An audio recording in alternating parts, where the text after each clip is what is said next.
Limiting reactant and yield. तो ये जो फंडामेंटल कॉन्सेप्ट्स हैं केमिस्ट्री के, उसका ये आखिरी टॉपिक है यूनिट। ये जो यूनिट हम पढ़ रहे हैं ये इसका आखिरी टॉपिक है, लिमिटिंग रिएक्टेंट एंड यील्ड।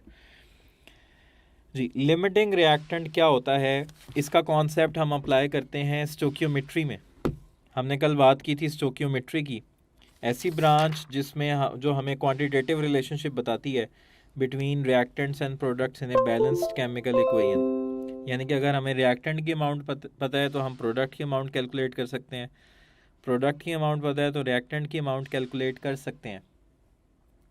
तो लिमिटिंग रिएक्टेंट का कॉन्सेप्ट केमिकल इक्वेशंस में अप्लाई होता है। अच्छा, लिमिटिंग रिएक्टेंट को कैसे, डेफिनेशन की तरफ जाने से पहले हम ज़रा इस डायग्राम में देखते हैं। यहाँ पर मेरे पास हाइड्रोजन के कितने मोल्स हैं, 1 2 3 4। यहाँ पर मेरे पास हाइड्रोजन के 4 मोल्स हैं। इधर मेरे पास ऑक्सीजन के कितने मोल्स हैं, 1 2 3। इधर ऑक्सीजन के 3 मोल्स हैं। अच्छा, अगर आप गौर करो, मुझे वाटर बनाने के लिए क्या चाहिए होता है, मुझे वाटर बनाने के लिए 2 हाइड्रोजन चाहिए और 1 ऑक्सीजन चाहिए। एक वाटर मॉलिक्यूल बनाने के लिए मुझे 2 हाइड्रोजन के एटम चाहिए और 1 ऑक्सीजन का एटम चाहिए।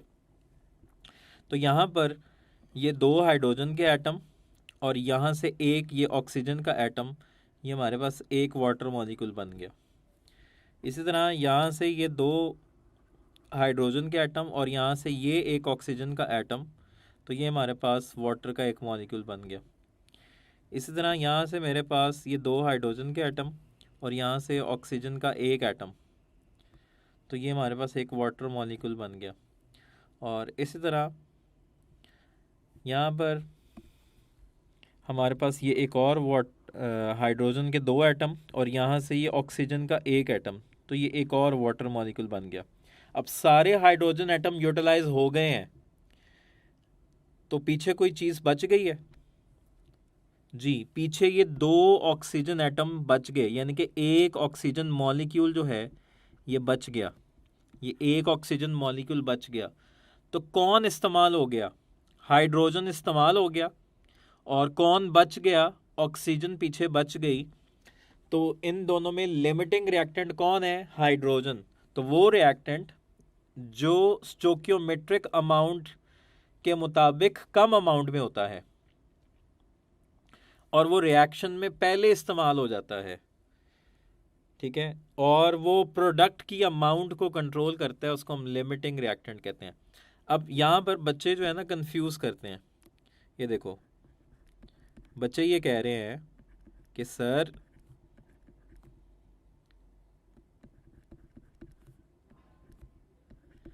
बच्चे ये कहते हैं कि सर मैंने यहाँ पर 4 हाइड्रोजन के मोल्स लिए हैं और 3 ऑक्सीजन के मोल्स लिए हैं और मेरे पास 4 वाटर के मोल्स बन रहे हैं।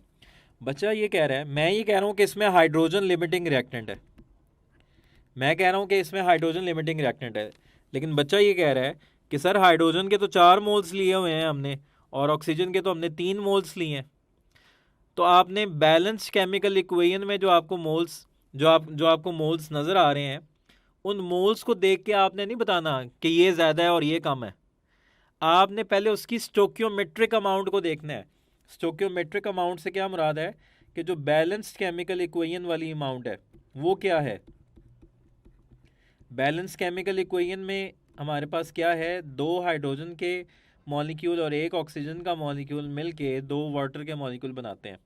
तो बैलेंस केमिकल इक्वेशन क्या कहती है कि अगर ऑक्सीजन का 1 मॉलिक्यूल है तो हाइड्रोजन के 2 मॉलिक्यूल रिक्वायर हैं। और यहाँ पर हमने ऑक्सीजन के कितने मॉलिक्यूल लिए हैं, यहाँ पर ऑक्सीजन के अगर 3 मॉलिक्यूल हैं तो हाइड्रोजन के 6 होने चाहिए थे, ठीक है। तो यहाँ पर अगर ऑक्सीजन का 1 मॉलिक्यूल है तो हाइड्रोजन के 2 चाहिए ना, यानी कि हाइड्रोजन के डबल चाहिए। तो अगर ऑक्सीजन आप 3 ले रहे हो तो हाइड्रोजन के तो 6 चाहिए थे, तो वो 4 हैं। तो बेसिकली हम वो बात करते हैं कि ये वो रिएक्टेंट होता है जो अपनी स्टोकियोमेट्रिक अमाउंट से कम प्रेजेंट होता है, ठीक है। So the reactant which is present in smaller amount than stoichiometric amount, जो बैलेंस केमिकल इक्वेशन के मुताबिक उसकी अमाउंट होनी चाहिए, अगर वो अपनी उस अमाउंट से कम है तो वो लिमिटिंग रिएक्टेंट है, और ये रिएक्शन में पहले इस्तेमाल हो जाता है. It is consumed earlier in the reaction. It gives minimum amount of the product under consideration.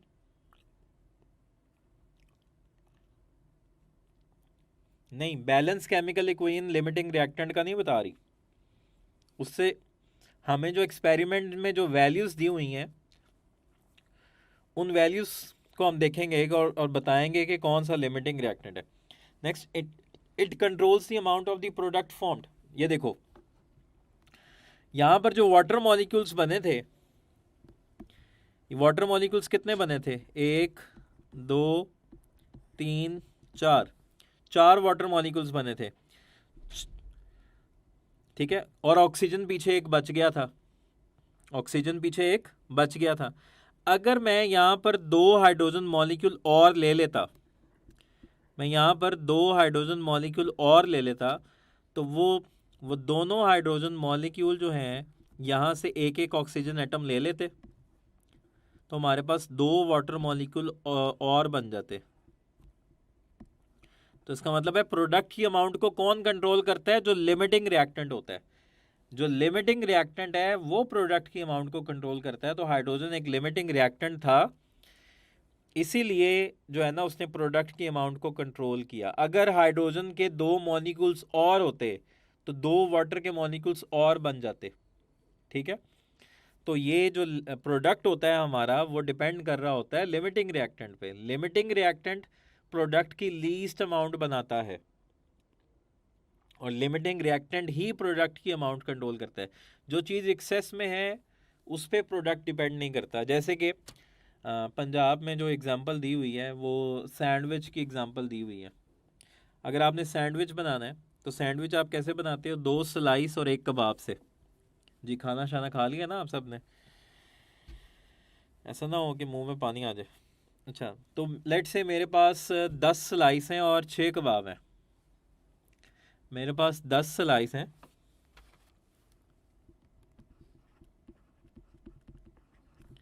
और 6 कबाब हैं, तो कितने सैंडविच बनेंगे?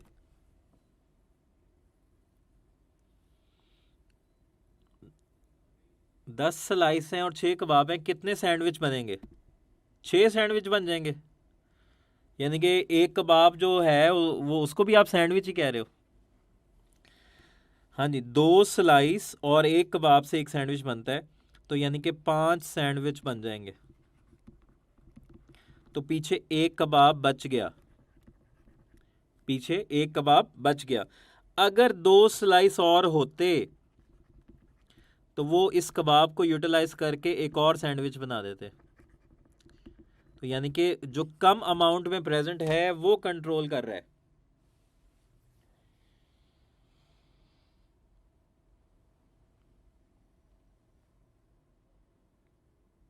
क्या मतलब? कार्बन डाइऑक्साइड में लिमिटिंग रिएक्टेंट ऑक्सीजन होगा या कार्बन होगा? क्या मतलब? कार्बन डाइऑक्साइड तो प्रोडक्ट है, प्रोडक्ट के अंदर हम लिमिटिंग रिएक्टेंट का तो कॉन्सेप्ट नहीं देखेंगे, हम केमिकल रिएक्शन के अंदर प्रोडक्ट का कॉन्सेप्ट देखें, लिमिटिंग रिएक्टेंट का कॉन्सेप्ट देखेंगे. ठीक है बच्चों, क्लियर है सबको? अगर रिएक्टेंट स्टोकियोमेट्रिक अमाउंट में मौजूद हैं, अगर दोनों रिएक्टेंट अपनी स्टोकियोमेट्रिक अमाउंट में मौजूद हैं तो कोई भी लिमिटिंग रिएक्टेंट नहीं है. लेट से मेरी स्टोकियोमेट्रिक अमाउंट क्या है कि 2 हाइड्रोजन के मॉलिक्यूल और 1 ऑक्सीजन का मॉलिक्यूल रिएक्ट करके 2 वाटर का मॉलिक्यूल बनाता है. तो हाइड्रोजन जो है उसके 2 मोल्स हैं और ऑक्सीजन जो है उसका 1 मोल है. तो ये इनकी स्टोकियोमेट्रिक अमाउंट है. तो अगर ये अपनी स्टोकियोमेट्रिक अमाउंट में है तो इनमें कोई भी लिमिटिंग रिएक्टेंट नहीं है. लेकिन अगर इन दोनों में से कोई एक भी इस अमाउंट से कम होगा तो वो लिमिटिंग रिएक्टेंट होगा. तो बेटा वो तो अमाउंट से पता चलेगा ना, मुझे क्या पता अभी मैंने कितना कार्बन लिया और कितना ऑक्सीजन लिया है. वो तो अमाउंट गिवन होगी तो पता चलेगा कौन लिमिटिंग है और कौन लिमिटिंग नहीं है. नॉर्मल जो बैलेंस केमिकल इक्वेशन होती है उसमें तो कोई भी लिमिटिंग रिएक्टेंट नहीं होता. ये मैं यही बात आपको बता रहा हूँ.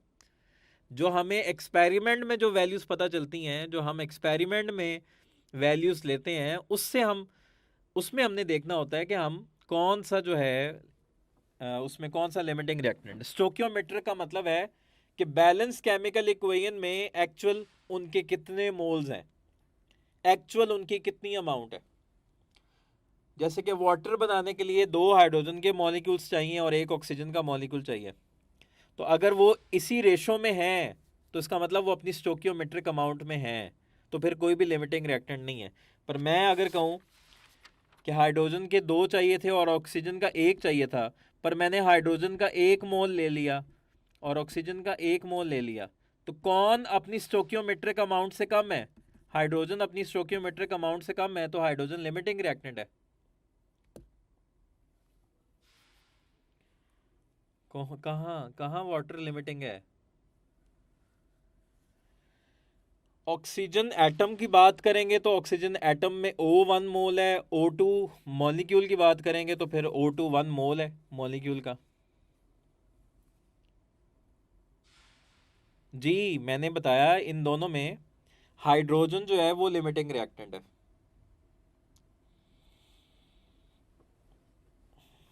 बेटा मैंने ये खैर तीसरी दफ़ा रिपीट किया है। हमने बात की है कि ये मेरे पास यहाँ पे 4 ऑक्सीजन के मॉलिक्यूल्स थे,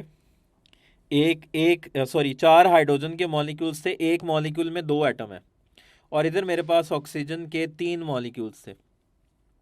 हमने वाटर बनाना है। वाटर बनाने के लिए 2 हाइड्रोजन का एटम चाहिए और 1 ऑक्सीजन एटम चाहिए। तो ये 2 हाइड्रोजन एटम लिए मैंने और यहाँ से ये 1 ऑक्सीजन एटम लिया, तो ये 1 वाटर मॉलिक्यूल बन गया। ठीक है, फिर यहाँ से 2 हाइड्रोजन एटम लिए और यहाँ से 1 ऑक्सीजन एटम लिया, ये 1 वाटर मॉलिक्यूल बन गया। यहाँ से 2 हाइड्रोजन एटम लिए, ये 1 ऑक्सीजन एटम लिया, तो ये 1 वाटर मॉलिक्यूल बन गया। और यहाँ से 2 हाइड्रोजन एटम लिए और 1 ऑक्सीजन एटम लिया, तो ये 1 वाटर मॉलिक्यूल बन गया। तो यहाँ पर हाइड्रोजन सारे इस्तेमाल हो गए, लेकिन ऑक्सीजन यहाँ बच गया है, ये ऑक्सीजन बच गया यहाँ पे। तो ऑक्सीजन जो बच गया वो एक्सेस में है ना, जो बच गया वो एक्सेस में है, जो इस्तेमाल हो गया वो लिमिटिंग है। तो यहाँ पर हाइड्रोजन लिमिटिंग रिएक्टेंट है। जिनको हो MD कैट क्लियर करने का यकीन, उनका तो हक बनता है उस्ताद जी से सीखने का। फिजिक्स इन सेकंड्स देता है MD कैट की live classes bye Pakistan's experienced teachers with thousands of practice MCQs and lecture notes for fast revision. Join Yaqeen MD CAT session. For admissions and details, visit physicsinseconds.com. हर entry test की prep के लिए Physics in Seconds.